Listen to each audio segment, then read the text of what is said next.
Hello, alpha males. Today's episode, a special guest, a real life militia member, an interview without all those political distractions. So if you've ever wanted to learn about the militia, if you think you might be interested in a militia, hopefully today's episode is a blessing to you as it was for me to do. If you like this kind of content and want to support it, hope you'll consider stepping up on Patreon. That's all I'm going to say for today. Put in a new, shorter bio, and then we'll get into the main part of the episode. Alright, so a special treat for you guys today. I have a special guest, and he's graciously agreed to be on the show. And what we're going to talk about today is the civilian militia. And if you've listened, I did a couple of episodes on the militia, and I've been a private contractor and things like that, but I've never actually been in a militia. So this is a rare treat to actually get to talk to somebody that's been in a militia and done things with the militia. And I know that to some of you guys, that probably has a negative connotation, but I don't think that it should. I don't think that we should go down the Orwellian road where we let people decide what a word is going to mean and what it's not going to mean. Let's not get into the whole newspeak thing. The militia is a good thing. It's a thing guaranteed by the Constitution of the United States for us to be able to participate in. So that's what we're going to call it today. A militia, a civilian militia, a modern-day Minuteman. And today, going to talk about that is Pat. And Pat, do you want to introduce yourself? Good day. I'm Patrick. I've been involved in the militia movement for about 5 years, particularly here in the state of Ohio. I have traveled to some other states to see how they do things, to train with other militias, and I feel that it is definitely a necessary thing. The connotation of the militia is usually of evil, but one of their core values of the ones I've been involved in is particularly everything that is done is above board and legal, and that people have been removed from them even for speaking of illegal activities of the ones I've been involved in. Nice. First, what intrigued you about the militia? What made you want to join a militia? So I had gone to some 2A open carry events in the state, and the militias were there in force.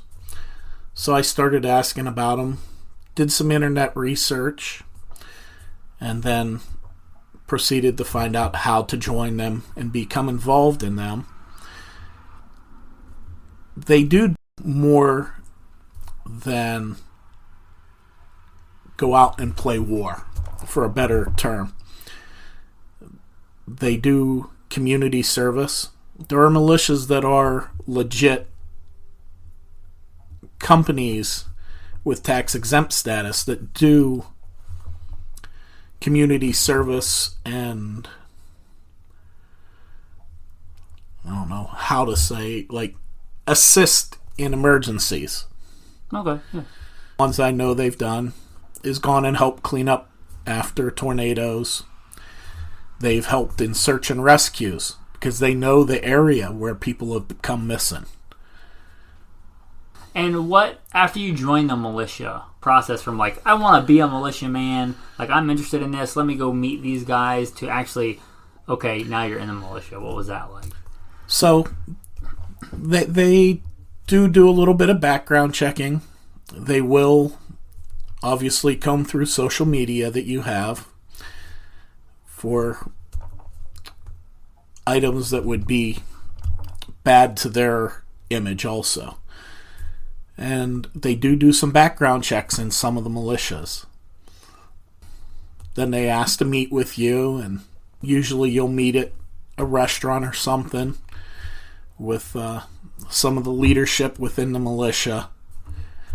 And then they'll go and gradually bring you in as they feel more comfortable that you're a good fit for their organization. Okay, so once they decide to, okay, they think, okay, we're going to move forward with this.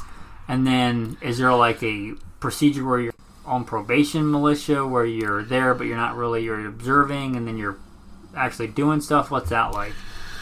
So basically, a militia is run as a military structure, from private up to colonel.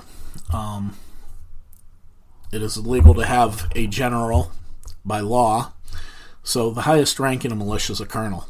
But you start at the bottom as your private, and your first couple outings that you go with them, you will pretty much be under a microscope on safety issues. Everything is safety for the first couple outings that you have with them. And now, hold on one second. You said outing. What does an outing look like? I know they're probably different. Like an average outing or a first outing, what does that look like, and what is that? So your first outing's definitely going to be at a field training exercise, which could be from an 8-hour day to a 3-4 day weekend. And like I said, the safety will be the first thing that they want to see, that you can be safe in everything you do, whether you have a firearm, whether you're in the kitchen cutting food to help feed people and you're using a knife properly, to how you build a fire, that you're not putting flammables on it.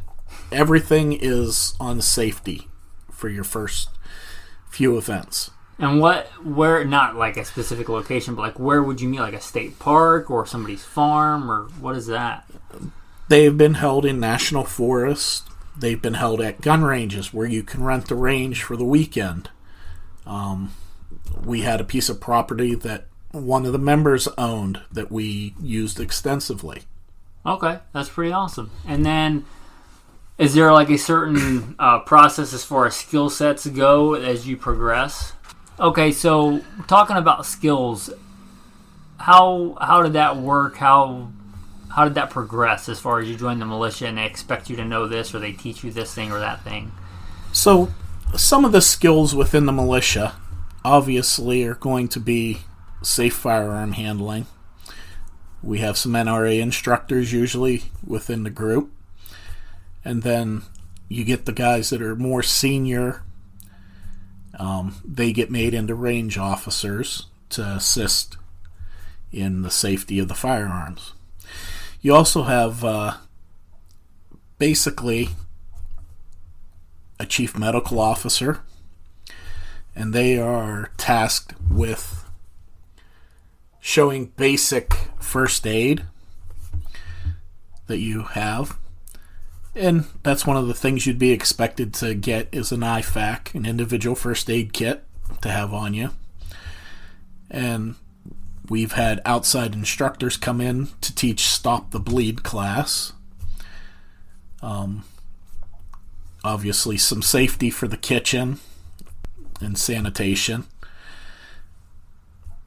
What about orienteering, anything like that, any of that navigation?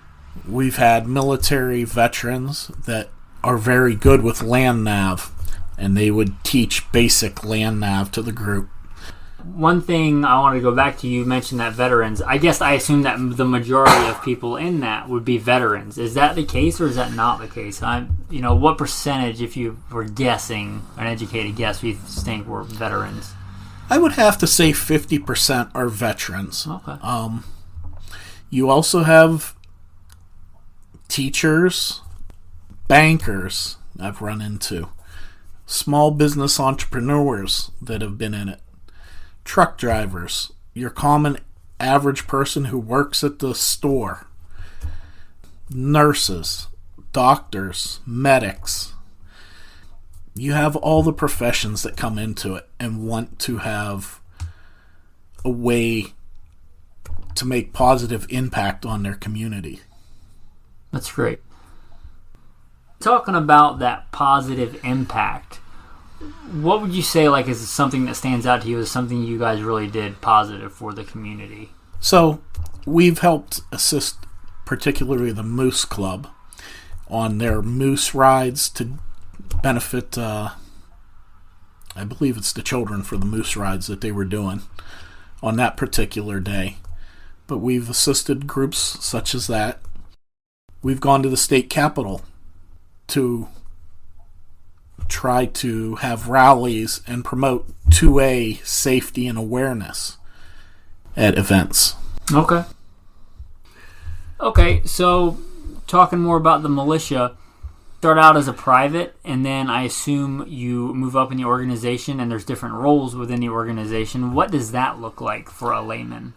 So, as you know, you would start out as a private, unless you come on board and you have a high-level skill set.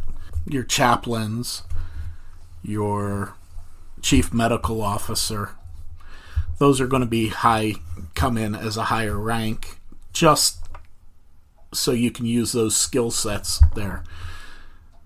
But you start at the bottom, and you can progress fairly quickly up through the ranks, provided you can keep up with the skill set and come to events and be active.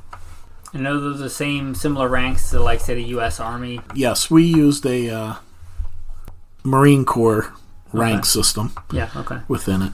So rank denotes usually you have some kind of uniform. What does that look like?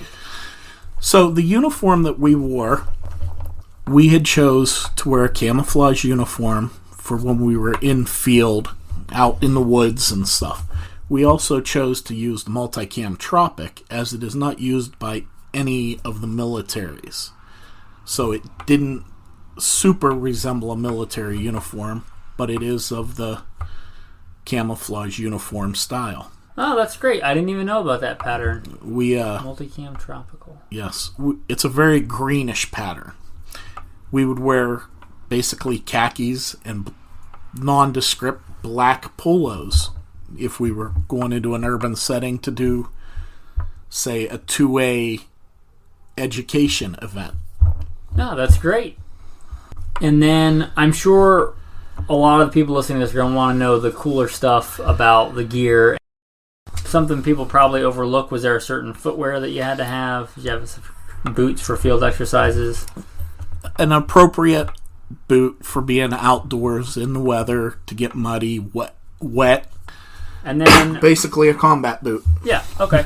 And then what about web gear? Like, did you have was it pretty independent on what you could wear? Did you have to have a war belt and this pattern of LBV, or? Pretty much that was up to you. We tried not to have black, as black has that negative connotation. Either a plate carrier or load-bearing equipment of some sort to carry all your extra gear. Okay. And it was body armor? Oh, that's awesome. All right, so you mentioned body armor. Was that standard? Did you have to have that? Or was that something people could opt to have or have on their own? So persons that were within the organization that were to be frontline fighters, because you got to remember that one of the purposes of the militia is to stand for the country in a crisis. They were expected to have some sort of body armor. There were members that had soft armor up to level 4 hard plates. My personal self, I had 3A hard. You're talking about web gear, there was really no standard as long as it wasn't black. You could have an LBV, you could have a war belt, or both. Or both, okay. Yes. You were expected to have with on it, especially as you grew and got higher and got more responsibility, to have extra support gear to be on your carrying vest or war belt. Pause it. So, without getting into the gun stuff yet, what are some other things that you usually had an SOP, that's standard operating procedure, for carry? I assume there are certain basic things that you had to carry on your person, line 1 gear, line 2 gear. So, the first couple items we had was eyes and ears. Safety first again. So safety glasses, hearing protection. Some type of cutting tool, a knife. We preferred a fixed blade. The Muras, due to the cost, seemed to be very popular. The first aid gear, the individual IFAC. A way to carry water. You needed to have water with you whenever you were doing an event. As you grew and went on longer events, you would need a backpack, some type of food, possibly some kind of mess kit, sleeping gear, compass, walkie-talkie. Just a regular walkie-talkie, or are they some kind of encrypted deal, or is it just a regular walkie-talkie? No, regular walkie-talkies. Cool. Usually just... And a big thing people think about when they think about militia, and I didn't want to start here because I don't think it should be the core of it. The core should be, I think, one, to serve your country and your community. So, one of our things was that you could legally own and have a firearm. That is one of the cores to be a member of the militia. We tried to make sure everyone had at least a long gun. And then, from there, whatever they could afford. Okay, so there was no minimum standard, like you didn't have to have an AR with Stanag mags, you didn't have to have a certain caliber, certain thing. So, we like to have a combat rifle or a shotgun. We had people, though, that was the chaplain. I will use her as an example. Yes, there are females within the militia organization also. She had no desire to be a fighter, but she had the desire to be there for the spiritual needs of the people. So she had a single shot shotgun. And then as she was on, she got herself a 9mm handgun also. But as long as you have something, you're going to have a role. And it doesn't matter if you're 8 or 80, there is a role within the militia for you. You're 80. Can you help get a dinner ready? Are you able to get clothes washed? So there's that. Yeah, logistics is a big thing that's often overlooked. If you look at our military, as far as like fighters go, there's usually more people supporting the fighter than the fighter. And that's often overlooked. Like on a field exercise, people got to pick up trash. People got to deal with all the human waste, for lack of a better term. People got to deal with all that. And we had to deal with that in Iraq, and no matter where you go. And people often forget that not everything, thankfully, is a gunfight. Like, there's a lot of other stuff. In fact, most of the stuff in the military is mundane minutia. And I assume the militia is a lot like that. There's stuff that has to get done. Meals have to get cooked. Trash has to get taken out. Yes, meals have to be cooked. Trash has to be taken out. Water has to be fetched. As I said, 8 to 80. There would be children that were there. You had to have someone designated to watch these children as their parents went and learned also. So, even if you weren't capable of learning and being a fighting person, there is a role within the militia organization to accept any person of any age. Okay, and then on these field exercises, did you have like a standard thing that you pretty much did all the time, old business, new business, or was it kind of planned well in advance, and this week would be a field exercise and it's winter, so now we're going to do food stuff, or how did that work? So we tried to do stuff year-round, at least once a month. In the winter, it got cold. We did tents and sleeping bags at 10 degrees. Oh, wow. So we had accommodations for people that didn't make it to make sure that no one got injured, hypothermic, or frostbite. But to be real life scenario, it's something you may have to do. Yeah, so okay, so you were okay, so you're legit in the field. You're not like at a Holiday Inn. You're like legit in the field. Yes. Okay. You would have firearms training, usually medical training, obviously rotating for food prep. The dinner evening meal was usually the same for everyone. Where breakfast and lunch were kind of on your own.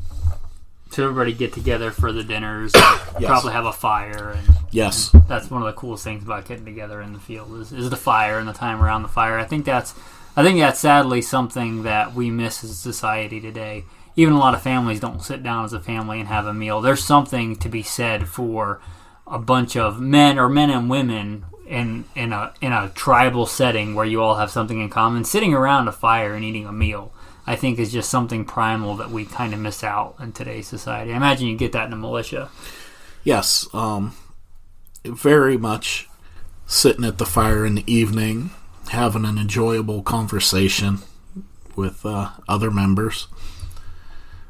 If not that, what would be your favorite thing about the militia? Really, it's the camaraderie, because you have people that come from all walks of life but have a common interest and goal within it. So, okay, so I guess we'll kind of start going towards a close here in that, let's say there's a young man or young woman out there listening and they decide, the militia, it seems interesting, and I'm just going to make something up. I'm in Idaho. What should they do? What should they look for? I'm sure there are bad militias. I'm sure there are places or people or groups that call themselves a militia that are not what we would consider a legit militia. What should they look for? What should they be on guard for? And what should they do to approach a militia? So first, it may be difficult to locate the militia to get involved. I would suggest that you look at events within your state that are promoting Second Amendment. Ask at your surplus stores. Usually the surplus stores have an idea of who. Oh, so they're not going to have like a Facebook page or There are Facebook pages for some of them. But not all of them. See, I'm surprised. I thought they would all have their a censorship website. of Facebook has turned most of the pages off. Turned the pages off for most of the militias. That's really sad to hear. I would have thought I just figured they would have had one. I know, like the Michigan Militia, I think, is a big one. At least yes. I know of them, so I assume they're big. But Michigan does have a large militia. I do know members of it. So if they decide, okay, there is a militia in my area, what should they do then if they decide they want to get a taste of it, let's say? Like I said, usually a surplus store, some of the gun shops, they'll know who and where. And they'll be able to give you a point of contact to get in touch with someone. And then they will guide you from there as to how to go about becoming more involved within it. Okay, so how old does somebody have to be if they're interested in a militia? So, the one I was particularly involved with, we allowed persons at 14 years of age with their guardian present to participate in all events within it. That young person, though, would have a person of rank within the group assigned to him or her at all times to keep an extra close eye on that individual. Okay. Are families encouraged? Is it a family event? It is a family event. Our field training exercises, we would have children from 3-4 years old up to 14 when they would start being active and doing actual militia activities there. One particular event I can remember the children doing was making butter in empty pop bottles out of heavy cream and pebbles that they picked out of the stream. And those kids had a riot making butter. That's great. We talked about, field training exercises and going out in the field. Can you recall, can you paint us a picture of what a good field training exercise was like and things that you got to do? Maybe not good because it was easy, but maybe just helpful, beneficial. You got something out of it. So, usually a field training exercise, you would arrive on a Friday. We tried to do 3-day ones. Get there Friday. Usually Friday evening you had some kind of class on a communication, or some kind of basic gear check. Then Saturday morning, get up, do your Pledge of Allegiance, usually raise your flags, same as in a military, and then go train. It could be anything from, like I had mentioned, land nav, to how to disassemble and reassemble your rifle and clean it, and maintenance. Then you could break for lunch and go learn how to patrol in the woods. Like I said, something like that would usually have military veteran leading it that had experience at it. And then Saturday evening, dinner as a group. Sunday morning, you'd have your flag raising again. Chaplain would do some kind of brief service, non-denominational, of course. And then a little more training. Usually that was some kind of a textbook training. Then around noon you'd pack up and head home. Some people would travel 4, 5, 6 hours to get to these. Wow. And if somebody wanted to get a little bit more familiar with stuff before or after they join the militia, what are some good resources for that? So one of the books that we use for training, it's called Light Infantry Tactics for Small Teams by Christopher Larson. It lays out a lot of basics, how to apply camouflage, how to use natural camouflage. Nice. Navigation, I mean, it's all in here. Okay. Any final thoughts? Anything else you want to talk about militia?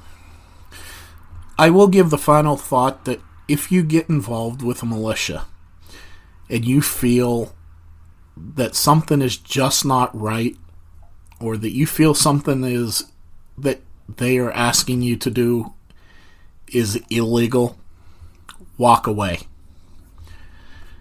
Walk away as fast as you can. Like I said, the ones I've been involved again with have been above board and legal.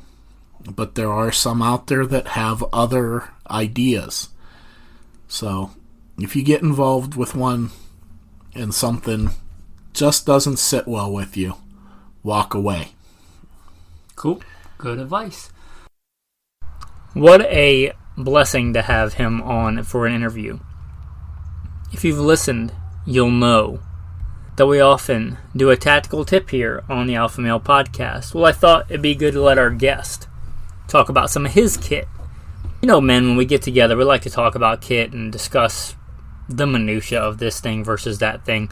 It's fun for us, right? I noticed some of his kit. I thought it was pretty cool, so I thought it was worth him talking about it, so hopefully you enjoy that as the tactical tip of the day. Daily, I carry a Kel-Tec folding sub 2000 with me, with a first aid kit in it, an extra belt, with some extra ammo and extra gear. You don't know when you might get stranded and have to spend the night in an unsavory part of the country. So, like a Boy Scout, you always need to be prepared. Yeah, it's a nice handy little pack, and the Kel-Tec he showed me before we were recording it. It fits in here really nicely. So it doesn't look like there'd be a gun in there, which is kind of the point of the Kel-Tec, right? You can put it in a place where it doesn't look like there will be a gun, and it does not look like there's a full long gun in that bag. It's really handy, really good minimalist pack. It's got the stuff you need, nothing you don't. It's a good, well thought out kit, so I thought it was worth a mention on the podcast. Of the day. I will dwell on them and walk among them. I will be their God, and they shall be my people. Therefore, come out from among them and be separate, says the Lord. Do not touch what is unclean, and I will receive you. I will be a father to you, and you shall be my sons and daughters, says the Lord Almighty. Therefore, having these promises, beloved, let us cleanse ourselves from all filthiness